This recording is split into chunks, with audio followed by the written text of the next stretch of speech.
പിതാവിൻ്റെയും പുത്രൻ്റെയും പരിശുദ്ധാത്മാവിൻ്റെയും നാമത്തിൽ ആമേൻ. കർത്താവേ, ഞങ്ങളുടെ മക്കൾക്ക് വേണ്ടി ഞാൻ പ്രാർത്ഥിക്കുകയാണ്. ഈശോയെ, നിങ്ങൾ ഇന്ന് കടന്നു പോകുന്ന സങ്കടങ്ങളിൽ നിന്നും രോഗ അരിഷ്ടതകളിൽ നിന്നും കർത്താവ് നിങ്ങളെ സംരക്ഷിക്കാൻ അമ്മ മധ്യസ്ഥം വഹിക്കുകയാണ്. കർത്താവേ, നിൻ്റെ വിശുദ്ധ പൗരോഹിത്യത്തെ നീ മഹത്വപ്പെടുത്തിയതിൻ്റെ അടയാളമാണ് 2004 അമ്മയുടെ പ്രത്യക്ഷപ്പെടൽ. അത് ഏറ്റെടുത്തപ്പോൾ ദൈവം മഹത്വപ്പെട്ടതിൻ്റെ തുടർ ദൈവാനുഭവങ്ങളാണ് ഉടമ്പടിയിലൂടെ ലഭിക്കുന്ന സഹസ്രക്കണക്കിന് സാക്ഷ്യങ്ങൾ. എൻ്റെ ഈ പ്രാർത്ഥന കൂടുന്ന എല്ലാ മക്കൾക്കും അവരുടെ ജീവിത ഭൗതികവും അവരുടെ മാനസികവും ശാരീരികവും കുടുംബപരവും ആയിട്ടുള്ള എല്ലാ മേഖലകളിലും അവൻ്റെ പ്രത്യേക അനുഗ്രഹം ഈ നിമിഷം ആവശ്യിക്കാനും നിങ്ങൾ ഇപ്പോൾ വഴിമുട്ടി നിൽക്കുന്ന എല്ലാ വിഷയത്തിൻ്റെ മേലും ദൈവിക ഇടപെടലുണ്ടാകാനും ഇന്ന് നിങ്ങൾ കണ്ടുമുട്ടുന്ന വ്യക്തികൾക്ക് നിങ്ങൾ മാതാവിൻ്റെ മധ്യസ്ഥത്തിലെ അവർക്ക് സമാധാനം ആശംസിക്കുക. നിങ്ങൾ മാതാവിൻ്റെ പ്രത്യക്ഷീകരണത്തിൻ്റെയും പ്രത്യക്ഷീകരണ സന്ദേശത്തിൻ്റെയും പ്രേക്ഷിതരാകാൻ വേണ്ടി നിങ്ങൾ പരിശുദ്ധ അമ്മയുടെ മധ്യസ്ഥത്തിലെ പുനഃസമർപ്പണം ചെയ്യുക. ആ പുനഃസമർപ്പണത്തിൻ്റെ ഭാഗമായിട്ട് തീർച്ചയായിട്ടും ഇങ്ങനെ ഒരു ഏതെങ്കിലും പ്രത്യേക സമ്മർദ്ദത്തിലെ ഉടമ്പടിയിൽ നിന്ന് അകന്നു പോയിട്ടുണ്ടെങ്കിൽ അത് തിരിച്ചു വരാനും, ഉടമ്പടി ആണ് ജീവിതമെന്ന് പറയുന്നവരുണ്ട്. എനിക്കിനി ജീവിതം ഉടമ്പടിയാണ് എന്ന് പറയുന്നത്, അതൊക്കെ കേൾക്കുമ്പോൾ നമ്മൾ ഓർക്കും, നമ്മൾ ചിന്തിച്ചതിനേക്കാളും അമ്മ ഉടമ്പടി തന്നപ്പോൾ ഞാൻ ആലോചിച്ചതിനേക്കാൾ എന്തുമാത്രം വലിയ ആഴത്തിലാണ് മനുഷ്യർ അനുഭവിച്ചതെന്ന് ഓർക്കും. കർത്താവേ, അതുപോലെ അനുഭവത്തിൻ്റെ ഒരു പങ്ക് എല്ലാവർക്കും നൽകണമെന്ന് പ്രാർത്ഥിക്കുന്നു. നിങ്ങളുടെ കുഞ്ഞുങ്ങളെ സംബന്ധിച്ച് പ്രാർത്ഥിക്കുന്നു. നിങ്ങളിന്ന് നിങ്ങളുടെ കൂടപ്രഭുക്കളെ സംബന്ധിച്ച് പ്രാർത്ഥിക്കുന്നു. നിങ്ങൾ ആർക്ക് വേണ്ടി പ്രാർത്ഥിക്കുന്നു അവർ ഞാൻ ഈ നിമിഷം പ്രാർത്ഥനയിൽ ഓർക്കുന്നു. നിങ്ങൾ ഈ ആഴ്ച ചെയ്തു തീർക്കേണ്ട കാര്യങ്ങൾ, ഈ മാസം ചെയ്തു തീർക്കേണ്ട കാര്യങ്ങൾ, നിങ്ങൾക്ക് പറ്റത്തില്ലെന്ന് നിങ്ങൾക്ക് തോന്നിപ്പോയിട്ട് ഇതെങ്ങനെ ചെയ്ത് ഒപ്പിക്കും അവസാനിപ്പിക്കുമെന്ന് വിഷമിക്കുന്ന വിഷയത്തിൻ്റെ മേൽ ഇന്ന് പരിശുദ്ധമ്മ നിങ്ങൾ അനുഗ്രഹിക്കട്ടെ. എൻ്റെ കർത്താവിൻ്റെ ഉന്നതമായ നാമത്തിൽ മാരക രോഗങ്ങളിലും തീരെ ശാരീരികമായ വേദനകളിലും ഉറക്കമില്ലാത്തവർ, പ്രഷർ രോഗികൾ, ഷുഗർ രോഗികൾ, ശരീരം മുഴുവൻ ഊത്തറുള്ളവർ, ത്വക്ക് രോഗികൾ, കർത്താവേ നിൻ്റെ വിശുദ്ധമായ രക്തത്താൽ അവരെ കുളിപ്പിക്കണമെന്ന് പ്രാർത്ഥിക്കുന്നു. നിൻ്റെ വിശുദ്ധമായ രക്തത്താൽ ഈ പ്രാർത്ഥനയിൽ പങ്കെടുക്കുന്നവർ മറ്റുള്ളവരെ ഈ പ്രാർത്ഥന കേൾക്കുമ്പോൾ അവർ നിങ്ങൾ ആരെക്കുറിച്ചെങ്ങാണ് ഓർക്കുന്നത് അവരുടെ മേലെല്ലാം കർത്താവിൻ്റെ ആശ്വാസത്തിൻ്റെയും സൗഖ്യത്തിൻ്റെയും ശക്തിയുടെയും കൃപയുണ്ടാകട്ടെ പ്രാർത്ഥിക്കുന്നു. ഇന്നത്തെ ദിവസത്തിൻ്റെ മുഴുവൻ ചൈതന്യം ഈ മാസം മുഴുവനും നിറഞ്ഞു നിൽക്കാൻ എൻ്റെ കർത്താവിൻ്റെ ഉന്നതമായ നാമത്തിൽ, സഭയുടെ അധികാരത്തിൽ, കുരിശടയാളത്തിൽ, ദൈവശക്തിയാൽ നിൻ്റെ എല്ലാ നിയോഗങ്ങളും കർത്താവിട്ടെടുക്കുകയും നിവർത്തിക്കുകയും മാതാവിൻ്റെ പ്രത്യക്ഷീകരണത്തിൻ്റെ വലിയ വിലപിടിപ്പുള്ള സാക്ഷിയായി ദൈവം നിന്നെ മാറ്റുകയും ചെയ്യട്ടെ. നിത്യം പിതാവും പുത്രനും അമ്മേ പരിശുദ്ധ അമ്മേ, അമ്മേ പരിശുദ്ധ ദൈവമാതാവേ, കൃപാസനത്തിലൂടെ ഞങ്ങൾക്കും ഞങ്ങളുടെ ദേശത്തിനും അമ്മ മധ്യസ്ഥം തേടി തന്ന എല്ലാ അനുഗ്രഹങ്ങൾക്കും കൃപകൾക്കും ഞങ്ങളിപ്പോൾ ഹൃദയം നിറഞ്ഞ നന്ദി പറയുന്നു.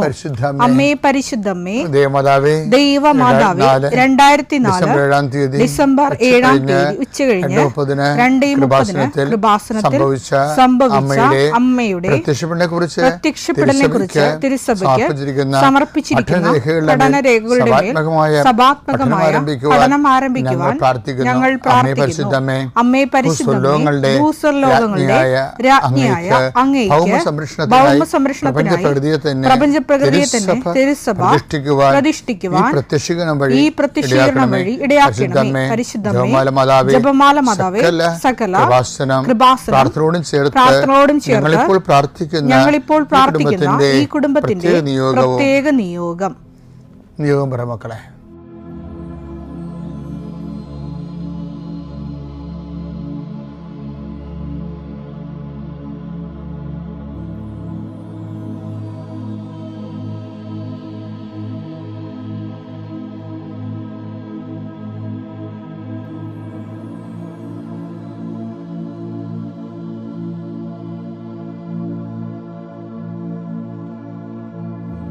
അമ്മയുടെ പ്രത്യക്ഷീകരണത്തിന്റെ ഈ അനുഗ്രഹവേളയിൽ ഞങ്ങൾക്ക് സാധിച്ചു തരുവാൻ കനിയണമേ.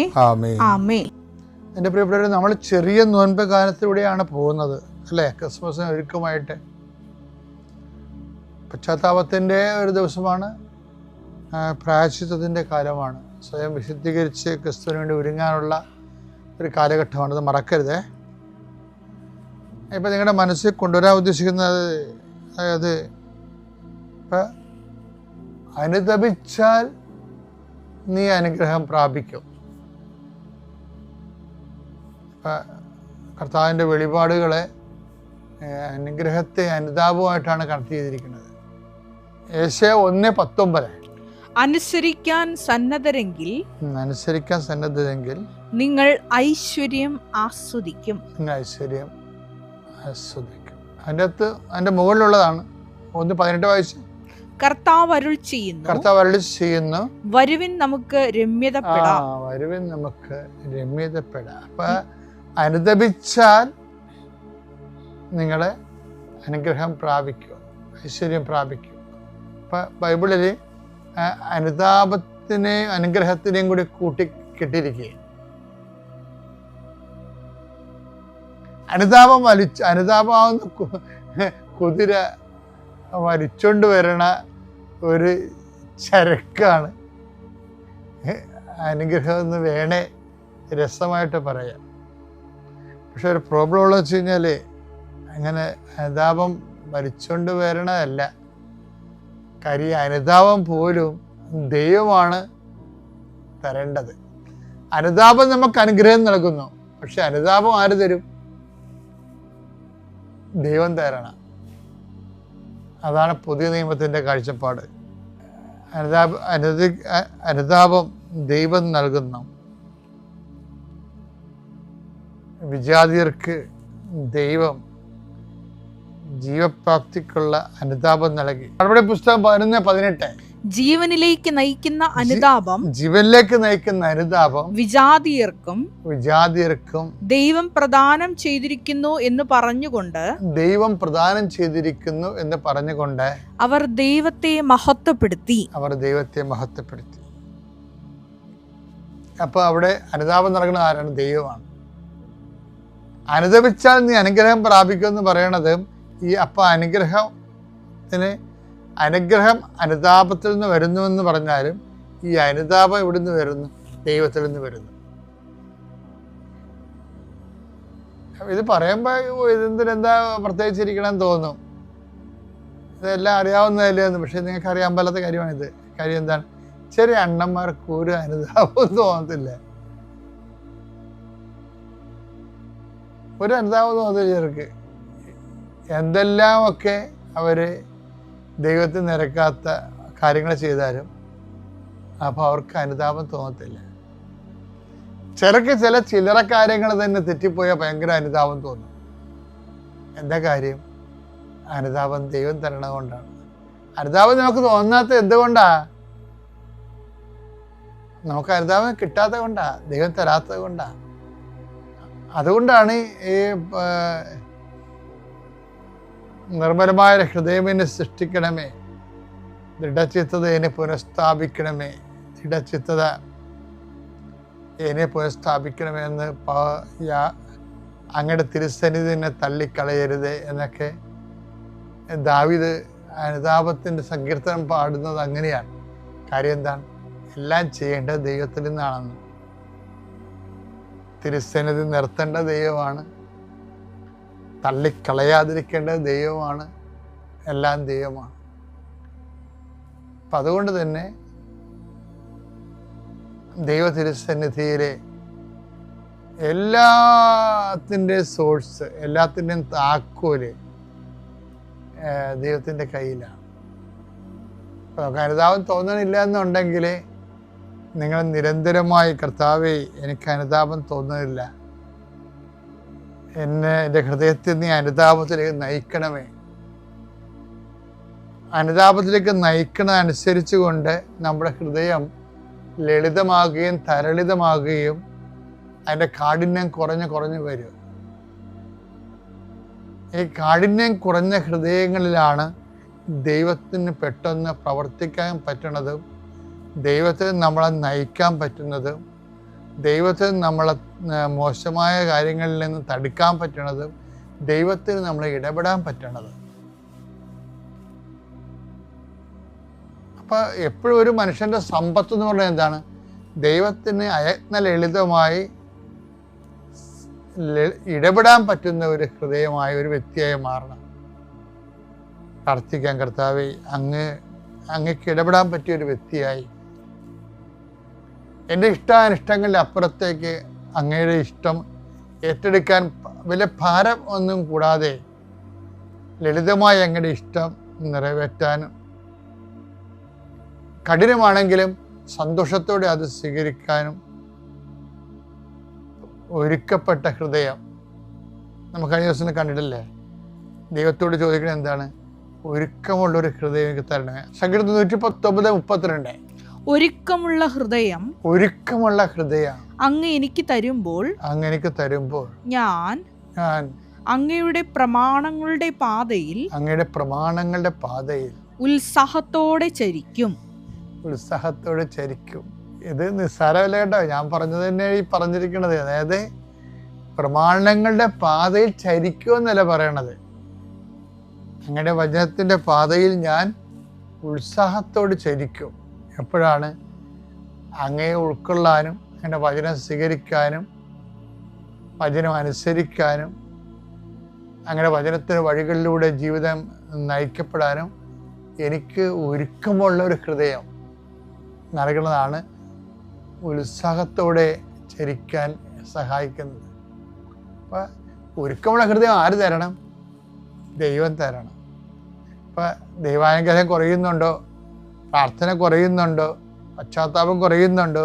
അനുതാപം കുറയുന്നുണ്ടോ? എങ്കിൽ ഒരുക്കമുള്ള ഹൃദയത്തിന് വേണ്ടി ഈ നോൻപ് കാലത്ത് നമുക്ക് പ്രാർത്ഥിക്കാം. വിശ്വാസ പ്രമാണം. സർവശക്തനായ പിതാവും ആകാശത്തിൻ്റെയും ഭൂമിയുടെയും സൃഷ്ടാവുമായ ദൈവത്തിൽ ഞാൻ വിശ്വസിക്കുന്നു. അവിടുത്തെ ഏകപുത്രനും ഞങ്ങളുടെ കർത്താവുമായ ഈശോ മിശിഹായിലും ഞാൻ വിശ്വസിക്കുന്നു. ഈ പുത്രൻ പരിശുദ്ധാത്മാവിനാൽ ഗർഭസ്ഥനായി കന്യകാമറിയത്തിൽ നിന്ന് പിറന്ന് പൊന്തിയോസ് പീലാത്തോസിന്റെ കാലത്ത് പീഡകൾ സഹിച്ച് കുരിശിൽ തറയ്ക്കപ്പെട്ട് മരിച്ച് അടക്കപ്പെട്ട് പാതാളങ്ങളിൽ ഇറങ്ങി മരിച്ചവരുടെ ഇടയിൽ നിന്ന് മൂന്നാം നാൾ ഉയർത്ത് സ്വർഗത്തിലേക്ക് എഴുന്നള്ളി സർവശക്തിയുള്ള പിതാവായ ദൈവത്തിന്റെ വലതുഭാഗത്തിരിക്കുന്നു. അവിടെ നിന്ന് ജീവിക്കുന്നവരെയും മരിച്ചവരെയും വിധിക്കുവാൻ വരുമെന്നും ഞാൻ വിശ്വസിക്കുന്നു. പരിശുദ്ധാത്മാവിലും ഞാൻ വിശ്വസിക്കുന്നു. വിശുദ്ധ കത്തോലിക്കാ സഭയിലും പുണ്യവാന്മാരുടെ ഐക്യത്തിലും പാപങ്ങളുടെ മോചനത്തിലും ശരീരത്തിന്റെ ഉയർപ്പിലും നിത്യമായ ജീവിതത്തിലും ഞാൻ വിശ്വസിക്കുന്നു. ആമേൻ. സുഖസ്ഥനായ ഞങ്ങളുടെ പിതാവേ, അങ്ങയുടെ നാമം പൂജിതമാകണമേ. അങ്ങയുടെ രാജ്യം വരണമേ. അങ്ങയുടെ തിരുമനസ് സ്വർഗത്തിലെ പോലെ ഭൂമിയിലും ആകണമേ. അന്നു വേണ്ടുന്ന ആഹാരം ഇന്ന് ഞങ്ങൾക്ക് തരണമേ. ഞങ്ങളോട് തെറ്റ് ചെയ്യുന്നവരോട് ഞങ്ങൾ ക്ഷമിക്കുന്നത് പോലെ ഞങ്ങളുടെ തെറ്റുകൾ ഞങ്ങളോടും ക്ഷമിക്കണമേ. ഞങ്ങളെ പ്രലോഭനത്തിൽ ഉൾപ്പെടുത്തരുതേ, തിന്മയിൽ ഞങ്ങൾ രക്ഷിക്കണമേ. ആമേൻ. നന്മ നിറഞ്ഞ മറിയമേ, സ്വസ്തി. കർത്താവ് അങ്ങയുടെ കൂടെ സ്ത്രീകളിൽ അങ്ങ് അനുഗ്രഹിക്കപ്പെട്ടവളാകുന്നു. അങ്ങയുടെ ഉദരത്തിൻ ഫലമായി ഈശോ അനുഗ്രഹിക്കപ്പെട്ടവനാകുന്നു. പരിശുദ്ധ മറിയമേ, തമ്പുരാന്റെ അമ്മേ, പാപികളായ ഞങ്ങൾക്ക് വേണ്ടി ഇപ്പോഴും ഞങ്ങളുടെ മരണസമയത്തും തമ്പുരാനോട് അപേക്ഷിക്കണമേ. ആമേൻ. അതുപോലെ എത്ര സ്തുതിച്ചാലും മതി വരില്ല. കാരണം യൗവനക്കാരോ, യെശയ്യാവിൻ്റെ പുസ്തകത്തിലെ 40:30-31 വാക്യം പറഞ്ഞ്, യൗവനക്കാരോ ഇടറിവീഴും, യുവാക്കളോ തളർന്നു പോകും. യഹോവയെ കാത്തിരിക്കുന്നവർ ശക്തിയെ പുതുക്കും. അവർ കഴുകന്മാരെ പോലെ ചിറകടിച്ചുയരുന്ന്. അവർ നടന്നാലും ക്ഷീണിക്കയില്ല, ഓടിയാലും തളർന്നു പോകുകയില്ല എന്ന്. അപ്പം എനിക്ക് ഒരു പ്രശ്നമില്ല. എത്ര ജോലി ഉണ്ടായാലും ഞാൻ അതെല്ലാം തീർത്തിട്ട് ഞാൻ 1 മണിക്കൂർ കിട്ടിയാൽ 1 മണിക്കൂർ കൊണ്ട് ഞാൻ ഈ പത്രം കൊണ്ട് കൊടുക്കും. ആശുപത്രികളിൽ, അതുപോലെ താലൂക്ക് ആശുപത്രിയിൽ പോകും, അതുപോലെ തന്നെ KSFE ഓഫീസുകളിൽ പോകും. അവരൊക്കെ പറയും, ഇപ്പോൾ നീയൊക്കെ ഞങ്ങളെ നന്നാക്കാൻ നോക്കുകയാണോ എന്ന് ചോദിക്കും. നിങ്ങൾക്കറിയാലോ ഇപ്പോഴത്തെ ഗവൺമെൻറ് സ്ഥാപനത്തിലേക്ക് അവസ്ഥ. അപ്പോൾ എല്ലാം ഞാൻ പറഞ്ഞുകൊണ്ടേ കൊടുക്കുകയുള്ളൂ. വചനം പറഞ്ഞുകൊണ്ട്, എനിക്കുണ്ടായ അനുഭവങ്ങൾ പറഞ്ഞുകൊണ്ടാണ് ഞാൻ കൊടുക്കുന്നത്. അതുകൊണ്ട് എല്ലാവർക്കും താല്പര്യം. ഞാൻ എല്ലാ മാസം വന്ന് 3 ബണ്ടിലെ പത്രിക വാങ്ങാനൊരു തീരുമാനമെടുത്തു. അത് കൊണ്ട് ഏത് ദിവസം എനിക്ക് പറ്റുന്നതെന്ന് വെച്ചാൽ ആ ദിവസം രാവിലെ പ്രാർത്ഥിച്ച് ഉപവസിച്ചുകൊണ്ട് ഞാനങ്ങ് ഇറങ്ങും. ഇറങ്ങിക്കഴിഞ്ഞാൽ 1 മണിക്കൂറോ 2 മണിക്കൂർ കൊണ്ട് ഞാൻ ആ പത്രങ്ങൾ കൊടുക്കും. അത് വലിയൊരു ദൈവ സാന്നിധ്യമാണ്. അതുപോലെ എനിക്ക് കൃഷിയിൽ കോവിഡിന് മുമ്പ് നിങ്ങൾക്കറിയാം കൃഷിയൊക്കെ പിന്നെ മഴയായിട്ട് നശിച്ചു പോയി. അങ്ങനെ പിന്നെ കോവിഡായിട്ട് ഉണ്ടാക്കിയ സാധനങ്ങൾ വിൽക്കാൻ കഴിയാത്ത കുറേ അവസ്ഥകൾ വന്നു. അപ്പോൾ ഞാൻ ജൈവ കൃഷിയാണ് ചെയ്യുന്നത്. അപ്പോൾ ഈ സാധനങ്ങൾ കൊണ്ട് വിൽക്കണമെങ്കിൽ കുറച്ച് ദൂരെ പോകണം. അപ്പോൾ വാഹനമൊന്നും കിട്ടാതെ ഞാൻ ഉണ്ടാക്കിയ പച്ചക്കറികളൊക്കെ ശീതകാല പച്ചക്കറി എല്ലാ പച്ചക്കറികളും ഉണ്ടാക്കുമായിരുന്നു. അങ്ങനെ പിന്നെ ഇതെല്ലാം പിന്നെ കൊണ്ടുപോകാൻ പറ്റാതെ നഷ്ടപ്പെട്ടു പോയി. 100 കിലോ 200 കിലോയൊക്കെ വഴുതനങ്ങയും അതുപോലെ ക്യാബേജൊക്കെ പറിച്ചിട്ട് അങ്ങനെ ആടിനും പിന്നെ താറാവിനും കോഴിക്കും അതുപോലെ പശുവിനൊക്കെ കൊടുക്കേണ്ട ഒരു അവസ്ഥ വന്നു. അയൽവക്കംകാർക്കൊക്കെ കൊടുക്കേണ്ട ഒരു അവസ്ഥ വന്നു. അങ്ങനെ നമ്മൾ കൃഷിയിൽ വളരെ മോശമായിരുന്നു. ഞാനിവിടെ വന്ന് ഉടമ്പടി എടുത്തതിന് ശേഷം മാതാവ് അത്ഭുതമാണ് ചെയ്യുന്നത്. എല്ലാവരും നോക്കി നിൽക്കും ഓരോ കാര്യങ്ങൾ ഞാൻ ചെയ്യുമ്പോൾ. അവരൊക്കെ നട്ടിട്ട് പിന്നെ ഒരുപാട് വളം ചെയ്തിട്ട് ഒന്നുമില്ലാത്ത അവസ്ഥയിൽ ഞാൻ ഈ ഉപ്പ് കൊണ്ടുപോയിട്ട് ഇടും. അച്ഛൻ്റെ നമ്മുടെ ഓൺലൈനിൽ പ്രാർത്ഥനയിലൊക്കെ അച്ഛൻ പറയുന്ന ഓരോ വചനവും ഞാൻ എടുത്തിട്ട് വെക്കും. അപ്പോൾ അതൊക്കെ ഞാനങ്ങനെ പറയും, ആൾക്കാരോട് പറയും. അങ്ങനെ ഉപ്പ് കൊണ്ടുപോയിട്ട് ഞാൻ ആ പറമ്പിന് ചുറ്റുവിട്ടു. അതുപോലെ ഞാൻ ക്ഷുദ്രജീവികൾ വരാതിരിക്കാൻ വേണ്ടി ഞാൻ അത് പന്നിയും അതുപോലെ തന്നെ മയിലും പിന്നെ അങ്ങനെ വന്ന് നമ്മുടെ കൃഷി കുരങ്ങൊക്കെ നശിപ്പിക്കുമായിരുന്നു. ഞാൻ അത് അങ്ങനെ തന്നെ ഉടമ്പടിയിൽ എഴുതി വെച്ച് പിന്നെ അതുപോലെ തന്നെ ഇന്ന് വരെ ഞാൻ ആ ഉടമ്പടി പ്രാർത്ഥന നമ്മൾ എല്ലാ സമയത്തും നമ്മൾ ഈ വിശ്വാസപ്രമാണം ചൊല്ലിയിട്ടാണ് ഞാൻ ഉപ്പ് കൊണ്ടിടുക. അങ്ങനെ പറമ്പിന് ചുറ്റും ഉപ്പ് കൊണ്ടിട്ട് ഇന്ന് വരെ കുരങ്ങാണെങ്കിലും പന്നിയാണെങ്കിലും മയിലാണെങ്കിലും ഞങ്ങളുടെ പറമ്പിൽ കയറിയിട്ടില്ല. അത് ദൈവത്തിൻ്റെ വലിയൊരു അത്ഭുതം. എത്ര നന്ദി പറഞ്ഞാലും മാതാവിനും അതുപോലെ തിരുക്കുമാരനും നന്ദി പറഞ്ഞാലും മതിയാവില്ല. അങ്ങനെ ഓരോ ദിവസവും എന്നെ നടത്തിക്കൊണ്ടിരിക്കുക. ഞാൻ ഇന്നലെ 2-3 ദിവസമായി ഞാനിങ്ങനെ ദർശനം കാണാം. മാതാവ് ഇങ്ങനെ വന്നിട്ട് എൻ്റെ കരം പിടിക്കുന്നുണ്ട്, പക്ഷെ ഞാൻ കൊടുക്കുന്നില്ല. അപ്പോൾ എനിക്ക് മനസ്സിലായി മാതാവിന് ഞാനിവിടെ വന്ന് സാക്ഷ്യം പറയാത്തതുകൊണ്ട് മാതാവിന് വിഷമമായിരിക്കുന്നത്. അപ്പോൾ ഉടനെ ഞാൻ ഇന്നലെ കുറേ പണിയുണ്ടായിരുന്നു. 6 മണിക്കാണ് ഞാൻ വാഹനം ബസ്സിൽ കയറുന്നത്. അങ്ങനെ രാത്രി ഇപ്പോൾ നമുക്കറിയാലോ KSRTC ബസ്സിൽ വാസിൽ കയറി ആരും ഇല്ല, ഞാൻ മാത്രമേ ലേഡി ആയിട്ടുള്ളൂ. ഞാൻ ഏറ്റവും ഫ്രണ്ടിൽ സീറ്റിൽ പോയിരുന്നു. KSRTC വന്ന് വേഗം ഒരു ഓട്ടോ വിളിച്ചു, റെയിൽവേ സ്റ്റേഷനിൽ വന്നു. അവിടുന്ന് ഇവിടെ പിന്നെ കൃപാസനത്തിൻ്റെ ചേർത്തല വന്ന് ഇറങ്ങി. അവിടുന്ന് കൃപാസനത്തിലേക്ക് വന്നു. ദൈവത്തിൻ്റെ ഒരു അത്ഭുതം പറഞ്ഞ ഓരോ ദിവസവും മാതാവ് ചെയ്യുന്ന അത്ഭുതങ്ങളെക്കുറിച്ച് പറഞ്ഞാൽ മതി വരില്ല. ഈ മാതാവ് ചെയ്യുന്ന അത്ഭുതങ്ങളെ ഇനിയും എനിക്ക് നല്ല സാക്ഷിയായിട്ട് വരാൻ സാധിക്കട്ടെ എന്ന് പറഞ്ഞ് മാതാവിനും തിരുക്കുമാരനും കോടി കോടി നന്ദി പറയും. എൻ്റെ പേര് മരിയ ഗ്രേസി, തിരുവനന്തപുരം പൊഴിയൂർ. ഞാനിവിടെ 2019 നവംബർ മാസം വന്ന് ഉടമ്പടി എടുത്തു. ഉടമ്പടിയിൽ 6 കാര്യങ്ങൾ വെച്ചു. ഇതിൽ 4 കാര്യം സാധിച്ചു. 1, കിണറ്റിൽ വെള്ളമില്ലായിരുന്നു. ഏപ്രിൽ 30 വർഷമായി കിണറ്റിൽ ഏപ്രിൽ മെയ് മാസം എല്ലാ വർഷവും ചെളി കോരി മാറ്റിയിട്ടാണ് വെള്ളം എടുക്കുന്നത്. അങ്ങനെ ഇരിക്കുമ്പോൾ ഉടമ്പടിയിൽ ഞാൻ വെള്ളത്തിൻ്റെ കാര്യം വച്ചിരുന്നു. ഈ നേർച്ച ഉപ്പ് കൊണ്ടുപോയി പ്രാർത്ഥിച്ച് വിശ്വാസ പ്രമാണം ചൊല്ലി കിണറ്റിലിട്ടു. ഒരാഴ്ച കഴിഞ്ഞപ്പോൾ കണ്ടതിൽ വെച്ച് ഞാൻ പറഞ്ഞിട്ടാണ് ഇട്ടത്. വിശ്വാസ പ്രമാണം പഠിച്ച് 2 എങ്കിലും വെള്ളം വരണം എന്ന് പറഞ്ഞ് പ്രാർത്ഥിച്ചിട്ട് ഞാൻ ഒരാഴ്ച കഴിഞ്ഞ് അവിടെ കിണറ്റിൽ വന്ന് നോക്കിയപ്പോൾ ഒരു 50 അടിയോളം വെള്ളം, 100 അടിയാണ് കിണർ, അതിൽ 50 അടിയോളം വെള്ളം പൊങ്ങി കിടക്കുന്നു. കുറച്ച് നേരം ഞാനിങ്ങനെ പ്രാർത്ഥിച്ചിട്ട് നിന്നിട്ട് ഞാൻ പറഞ്ഞു, ഇതിനി കരയിടിയുമോ എന്താ എനിക്കറിയില്ല. ഈശോയെ, ഇത്രയും വെള്ളം തന്ന കരയിടിഞ്ഞു പോവും, വീണ്ടും പ്രശ്നമാകും. അതുകൊണ്ട് എനിക്ക് കുറച്ചുകൂടെ അളവ് കുറച്ച് തന്നാൽ മതി എന്ന് പറഞ്ഞാൽ ഇപ്പോഴും 25 അടിയോളം വെള്ളം ക്രമേണ കിടക്കുന്നു. പിന്നെ 40 വർഷമായി മൈഗ്രെയിൻ്റെ തലവേദന. 8ാം ക്ലാസ്സിൽ പഠിക്കുമ്പോൾ വന്നതാണ്. അന്ന് മുതൽ ഇന്ന് വരെ ഗുളികയിലാണ്. പ്രാർത്ഥന ഒരു സൈഡ്, ഗുളിക പാരസെറ്റമോൾ ഗുളികയാണ് ഞാൻ കഴിച്ചുകൊണ്ടിരുന്നത്. ഒരു ദിവസം 2-3 കഴിക്കും. അങ്ങനെ ഇരുന്ന് ഇവിടെ എല്ലാ മാസവും വന്നുകൊണ്ടിരുന്ന് പ്രാർത്ഥിച്ചുകൊണ്ടിരുന്ന് ഉടമ്പടിയിൽ വെച്ചു. എനിക്ക് വരുമ്പോഴെല്ലാം തലവേദനയാണ്. ഞാൻ മാനസികമായിട്ട് തളർന്നുകൊണ്ടാണ് ഇവിടെ നിന്ന് പോകുന്നത്. റെയിൽവേ സ്റ്റേഷനിലെത്തിയപ്പോൾ എനിക്ക് സഹിച്ച് നിൽക്കാൻ പറ്റിയില്ല. ഞാൻ മുടിയെല്ലാം അഴിച്ചിട്ട് ആ ചൂട് വെയിലത്തും ബെഞ്ചിൽ കിടന്ന് ഈ മാതാവിൻ്റെ അടുത്ത് ഞാൻ കരഞ്ഞു. അമ്മയുടെ സന്നിധിയിലാണ് ഞാൻ വന്നത്. എത്ര മാസം കൊണ്ടാണ് എന്നെ ഇങ്ങനെ വേദനിപ്പിക്കുന്നത് അമ്മേ, ഒരു സൗഖ്യം തന്നൂടെ അമ്മേ എനിക്ക്. ഞാൻ എൻ്റെ ജീവനുള്ള കാലത്തോളം ഞാനിവിടെ വരാം. ഈ തലവേദന വെച്ചുകൊണ്ട് എനിക്കിനി വരാൻ പറ്റൂല എന്ന് എൻ്റെ മനസ്സുകൊണ്ട് ഞാൻ നീറി പറഞ്ഞുകൊണ്ടിരുന്നു. പിന്നെ 6 മണി ട്രെയിൻ വരുന്നത് വരെയും ആ വേദന ഉണ്ട്. ട്രെയിനിൽ കയറി ഏകദേശം എത്തുന്നിടത്തോളം വേദന ഉണ്ട്. 2-3 ഗുളികകൾ കഴിച്ചിട്ടാണ് അവിടെയും ഞാൻ ഇരിക്കുന്നത്. തിരിച്ച് വീട്ടിൽ ചെന്നു. വീട്ടിൽ ക്ഷീണത്തോടെ പോയി കിടന്നു. രാവിലെ ഒരു വെളുപ്പിൽ 5 മണിക്ക് പ്രാർത്ഥന പഠിക്കണമെന്ന് പറഞ്ഞ് എണീറ്റ് ഇങ്ങനെ കണ്ണ് തുറക്കാമെന്നുള്ള ഒരു ചിന്തയിൽ ഇങ്ങനെ ആലോചിച്ചതേ ഉള്ളൂ. ഒരു മേഘം പോലെ എൻ്റെ ശരീരത്തിൽ നിന്ന് അടർന്നു പോകുന്ന നമ്മൾ ഈ ചന്ദനതിരിയിലെ പുക മാഞ്ഞു പോകും പോലെ എൻ്റെ ശരീരത്തിൽ നിന്ന് ഞാൻ വ്യക്തമായി കണ്ട്. ഞാൻ വിചാരിച്ച് ഇത് ആഷ് കളറിലൊരു സാധനം പോകുന്നല്ലോ എൻ്റെ ശരീരത്തിൽ നിന്ന്, എന്തോ മാതാവായിരിക്കും എൻ്റെ അടുത്ത് വന്നതെന്ന്.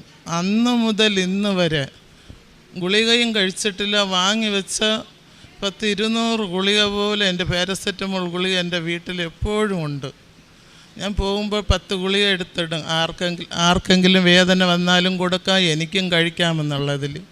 അങ്ങനെ ഇന്ന് ഇതുവരെ ഞാൻ ഗുളിക കഴിക്കുന്നില്ല. ആ മൈഗ്രെയിൻ തലവേദന എന്നെ വിട്ടു മാറിപ്പോയി. ദൈവത്തിന് നന്ദി. മോന് 30 വയസ്സ് 27-ാം വയസ്സിലെ ആലോചനകൾ വന്ന് മോൻ ആലോചനയിലൊന്നും സമ്മതിക്കത്തില്ല. ഞാനിവിടെ ഉടമ്പടിയിൽ വെച്ച് മോൻ്റെ മനസ്സ് മാറിക്കിട്ടാൻ അങ്ങനെ 31-ാമത്തെ വയസ്സിൽ കഴിഞ്ഞ ഏപ്രിൽ 12-ാം തീയതി വിവാഹം നടന്നു. വിവാഹം നടക്കുന്നതിന് മുമ്പ് 1 വർഷം വന്ന് ഞാൻ ഇവിടെ അമ്മേനെയും ഈശോയിനെയും ക്ഷണിക്കാറുണ്ടായിരുന്നു. അങ്ങനെ ഒരു തടസ്സവും കൂടാതെ മകൻ്റെ കല്യാണം നടന്നു. പിന്നെ 10-15 വർഷമായ 10 ലക്ഷം രൂപയുടെ കടബാധ്യത ഉണ്ടായിരുന്നു, ലോണുണ്ടായിരുന്നു. അപ്പം ഞാനിവിടെ ഉടമ്പടിയിൽ വെച്ച് എനിക്ക് ഇനി കടഭാരം ചുമന്നുകൊണ്ട് നടക്കാൻ പറ്റില്ല. എൻ്റെ ഭവനം വിറ്റിട്ടായാലും ഞാൻ ഈ കടഭാരം തീർക്കും. വീട് എൻ്റെ മകളാണ് വാങ്ങിയത്. വാങ്ങി എൻ്റെ കടഭാരങ്ങളെ ഏറ്റെടുത്ത് അങ്ങനെ ദൈവം എൻ്റെ കുടുംബത്തിന് അനുഗ്രഹങ്ങൾ ചൊരിഞ്ഞുകൊണ്ടിരിക്കുകയാണ്. കഴിഞ്ഞ ഈ മാസം 6-ാം തീയതി ഇവിടെ ഞാൻ വന്നിരുന്നു. 6-ാമത്തെ ഉടമ്പടി പുതുക്കിയിട്ട് ഇവിടെ സാക്ഷ്യം പറയാൻ പറഞ്ഞു. അപ്പോൾ ഞാൻ സിസ്റ്ററിൻ്റെ അടുത്ത് പറഞ്ഞു, സിസ്റ്റർ ഒരു കാര്യം കൂടെ നടക്കാനുണ്ട്, അതും കൂടെ നടന്നിട്ട് എനിക്ക് പറയാം. അല്ല മോളെ, അങ്ങനെ പറയാൻ പറ്റില്ല, ഈ കിട്ടിയതിനെ പറയുക, പിന്നെ ബാക്കിയുള്ളത് വരും. എനിക്ക് വീട്ടിൽ പോയിട്ട് ഈ കലപ്പയിൽ കൈവച്ചിട്ട് തിരിഞ്ഞു നോക്കുന്നവൻ്റെ ആ വചനം ഏത് നേരം എന്നെ ഉറക്കത്തിൽ പോലും ഉണർത്തുന്നു. എനിക്ക് അത് പറ്റുന്നില്ല, വീട്ടിലിരിക്കാൻ പറ്റുന്നില്ല.